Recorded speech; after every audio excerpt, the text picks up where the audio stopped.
morning everyone, big warm welcome from me. Thank you as always for joining me, lovely to have you with me. So at the start of 2023 I set myself an environmental challenge, and as I'm going to continue to do that challenge throughout 2024, I wanted to try to entice you to join me. So I've got my fingers crossed that you will. Now please just stay with me for a moment or two. I know one or two of you will want to dive off already because you're bored, but please just stick with me a moment or two longer. As journal makers and collage artists, we are enthusiastic about saving and using all those wonderful paper scraps, pieces of packaging, cardboard, etc. that we come across, and to use those in our journals and creativity. But what about other waste paper, such as this, that comes through our letterbox or that we create here at home? I've got here junk mail, I've got old envelopes, a business letter that's come through. This was a note of what we're going to do for Christmas dinner, but there's some space there. I was revamping my filing system the other day and these were spare pages, so I could use those. More business mail. I've had a birthday recently, so I've got birthday cards and all the lovely envelopes. What else have I got here in the pile? Some misprints from when I've done my collages. I've got an overprint that I don't need. This was some stamps that I'd sent back to the GPO, and I got more stamps sent through, and this was just with it. So lots of space on here, but wasted paper. Another misprint or overprint, and I've got blanks on the back. And then this was just an information sheet that I got from the other night that was in my coat pocket when I got home, and as you can see, it's an information sheet from the Nutcracker. So all of this has been generated within the last week or so, and it's all waste paper. I wouldn't be able to use all of this in my journals or collages. I could use a lot of it, particularly the cardboard for tags and things like that, the business envelopes for tuck spots and pockets, etc. But we can't use it all, can we? And in the normal course of events, I would have sent this out to my recycling bin. But what if we could use it all and save it from going directly to the recycling bin, and to use it for one of the most simplest of projects that we can actually make use of afterwards? So let me put this to one side and tell you what I'm talking about. It is nothing more than making a simple notepad like this.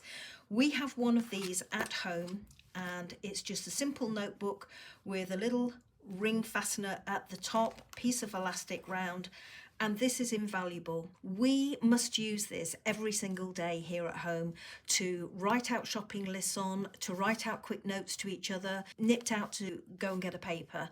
Don't forget to lift such and such out the freezer. We use this near enough every single day. And when it runs out, I use some of this waste paper to chop out some more pages and fill it up using the ring binding. As you can see, it's got an elastic band around it, and I keep one of these Bic biro pens just tucked in there so that there is always a pen close at hand. If we've got some money off coupons, I tuck those behind the elastic band, and then when we go shopping, we rip out our shopping list from inside the pad, we've got our coupons handy, and then the pen goes back in behind the elastic. So at the beginning of 2023, I decided to make more, to use up as much of this waste and scrap papers that came through the letterbox that we generated at home. And this is what I came up with: 120 of these little notebooks or scrappy pads. And let me pop these to one side. This is just a few more of the ones that I've made, and as you can see, I've got oodles and oodles of these. Way too many for us to even contemplate using at home. I have given them to family and friends to use, and now what I've resorted to doing is passing these on to my local charity shop, and they put them on the counter in a box similar to this, and they ask people to donate 20 pence or more and just fill their boots with as many of these as they want to take. And I'm thrilled about that because it adds to their charitable cause in a financial way, but also it helps me use up my paper for a good cause before it eventually finds its way to recycling. Because even if we use all of these, it will go back to recycling. But at least it is saved from going there immediately and we can make better use of it before it does do. So let me just very quickly show you how I've made these. This is not rocket science by any means, and I'm not professing that it is. These little pads that I make are 13 centimetres in height by 8 centimetres wide, about 5.5 inches by 3.25. Now the only reason I make them this size is because I have a little tray in the kitchen and that is the perfect size to slot into that tray so that we always know where it is and it's close at hand. But obviously you can make them whatever size you want. I use these little ring binders. I got a packet of 100 of these probably about 4 years ago from Amazon. I only wanted half a dozen for a project I was working on, and they have sat in my crafting stash ever since, until I started making these little notepads. You don't actually have to use these binders by any means. I mean, they are cheap, but if you're going to be like me and you're creating loads and loads out of this scrap, then it sort of defeats the object if you are going out and buying these. If you've got them in your stash, brilliant, as you could thread some string or baker's twine through the hole and that would do the trick just as well. Or you could use some garden twine. The other thing is you don't need to have a piece of elastic on your notebook. I like to, mainly because it holds it nicely together, but also because I put my coupons behind, as I've mentioned, and I put my Bic Biro pens. Now, when we got this one, as you can see, it's got an eyelet which traps the elastic to the back of it. I don't do that with mine. I use these. Now, you will have seen me mention these time and time again. These for me are invaluable in my craft room. These are hair bands. They're not elastic bands, they're hair bands.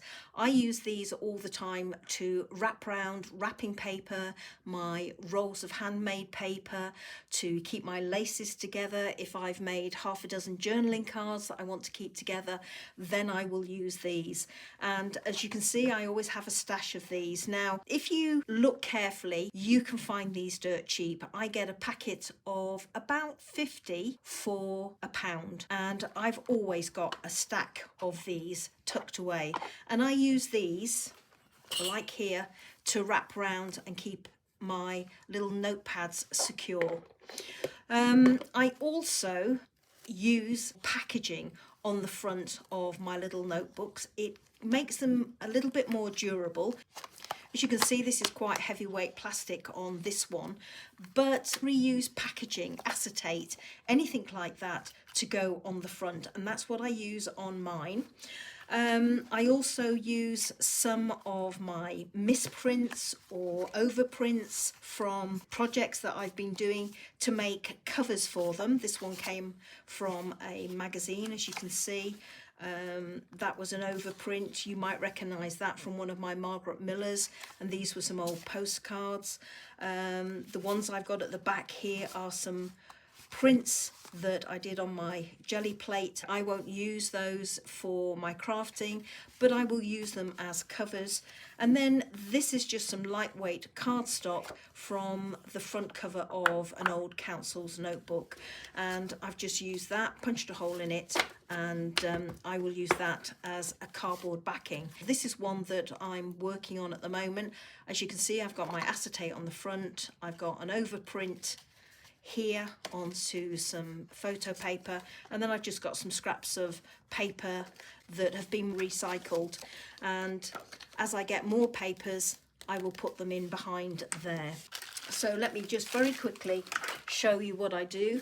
If I grab some of my papers here. With many of these business envelopes, you can use the back even if there isn't enough of a white space on the front. In some of my pads, I've used brown paper. That's just as good for writing a quick list on. Here I've got an envelope. Now I would write on that, but inside there is a nice white surface so that I could use that if I wanted to. We always use a paper knife to open our envelopes with now, and it gives a nice clean edge. So I would open my envelope like that. This is an envelope that hasn't been sealed, so I would seal up that.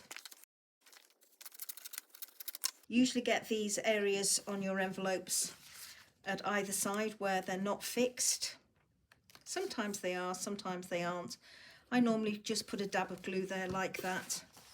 And then I would just set that to one side in a pile to use when I'm ready. This is one that's obviously come through the post, and same thing, we've opened it with a paper knife.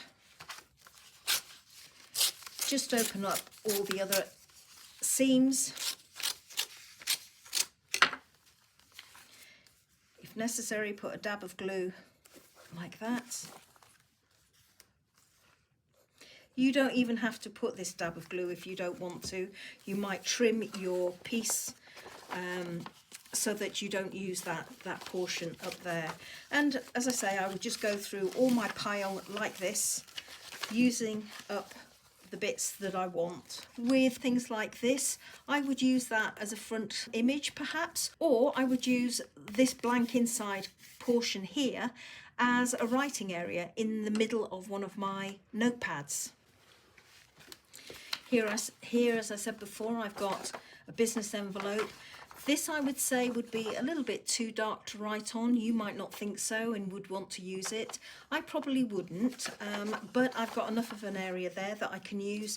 I've certainly got plenty here on this piece of information about the nutcracker. So I would just fold that in half. And similarly here, I've got oodles there. Now I'm going to just chop these up to the size that I want using my guillotine. And then I just stack up my pieces ready to go. There is one thing I would suggest that you are mindful of. I would use that in a project, a crafting project.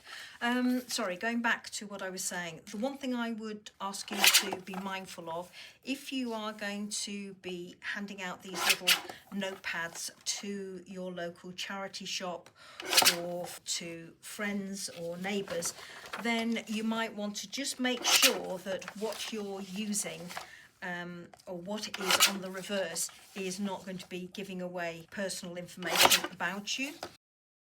When I chop up envelopes, obviously you get little bits of a seam like this. Now, if they are glued down properly, they are not an issue at all, and it's great for writing on. So I would include those. So I would just go through my stash here like this. I wouldn't bother if there was a stamp on the back.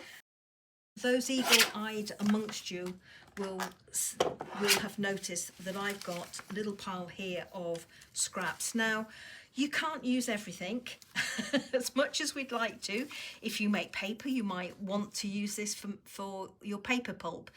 I do make paper, but there is only so much in terms of the scraps that you can use. So I am now happy about sending this directly out to my paper recycling bin, because I know that I'm getting a nice little selection here to go into my little notebooks. I've chopped down that whole stack of papers and it's given me a wodge like that, which I can use as a notepad. And I also chopped down the card as well, so I've got plenty here. Some I will use for fronts, this one and these other two, but the rest will be backing, so I will put those with the rest of these. I've got one that I'm working on at the moment, so I'll just show you very quickly how easy it is to put these together. I've got a front cover of acetate, and what I normally do is just take a small handful of the papers, check that they're all round the right way, get a pen and using the acetate as my template, just bring in my crocodile, and using the largest hole on my crocodile, I'll just punch a hole, and then I pop those to one side the wrong way round, and I just carry on doing that with my little stack of papers. Couldn't be any easier.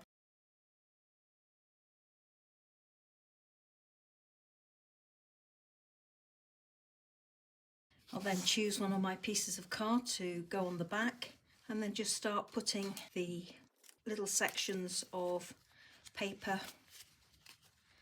onto my ring. I don't count how many pieces of scrap paper I use. I just go with a gut feeling that I've got enough on my ring. There we go. Finish off with a piece of cardboard on the back, my acetate on the front like that. Close my ring up, just give it a little tap and pop an piece of elastic over the top like that. So that's it, everybody. A very, very simple little notebook and a very modest challenge for 2024. That wad of papers was all destined for recycling, but at least by making one of these little notebooks, it has given those papers a new lease of life, or a second lease of life, before they hit recycling. And if you're not going to join me for this little project or this little challenge, then I do hope that you will come up with your own challenge for 2024, because if we all join together and do something, it will make a difference. So thank you so much for watching, everybody, and I hope to see you for many more videos in 2024. Until then, take care. Happy holidays, everybody. Bye bye now.